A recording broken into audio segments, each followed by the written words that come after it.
ঢাকা বিশ্ববিদ্যালয় কেন্দ্রীয় ছাত্র সংসদ ডাকসু নির্বাচনে বিজয়ীদের অভিনন্দন জানিয়েছেন বিএনপির স্থায়ী কমিটির সদস্য সালাউদ্দিন আহমেদ। বুধবার ডিপ্লোমা ইঞ্জিনিয়ার্স ইনস্টিটিউশন মিলনায়তনে বিএনপির অঙ্গ সংগঠন জাতীয়তাবাদী মহিলা দলের প্রতিষ্ঠাবার্ষিকী উপলক্ষে আয়োজিত আলোচনা সভায় প্রধান অতিথির বক্তব্যে এই অভিনন্দন জানান তিনি।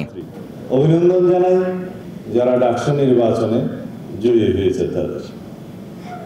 এটাই গণতন্ত্রের রীতি। কিছু ত্রুটি বিচ্যুতি নির্বাচনে হয়েছিল, যেহেতু যাত্রা অনেক বছর পরে হয়েছে, কিন্তু ত্রুটি বিচ্যুতি ছিল। তিনি বলেন, জাতীয়তাবাদী ছাত্রদল নিজস্ব ব্যানারে দলীয় নামে ঘোষণা দিয়ে নির্বাচন করেছে, আর ছাত্র শিবির করেছে ঐক্যবদ্ধ শিক্ষার্থী জোট নাম দিয়ে, অর্থাৎ ছাত্রদল ছাড়া কেউ স্বনামে প্যানেল দেয়নি।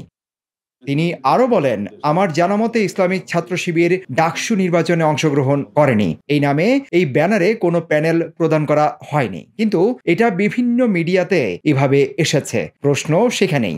একটি পত্রিকায় দেখলাম যে ছাত্র শিবিরের প্যানেল জয়ী হয়েছে। তা আমি আপনাদের সামনে বলতে চাই, সাংবাদিক বন্ধুদের উদ্দেশ্যে বলতে চাই, আমার জানা মতে বাংলাদেশ ইসলামী ছাত্র শিবির ডাকসু নির্বাচনে অংশগ্রহণ করেনি।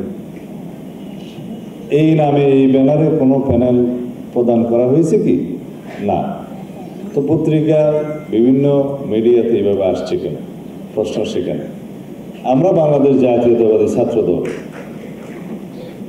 ব্যানারে দলীয় নামে ঘোষণা দিয়ে আমরা নির্বাচনে অংশগ্রহণ করেছি, আমাদের ছাত্ররা অংশগ্রহণ করেছে।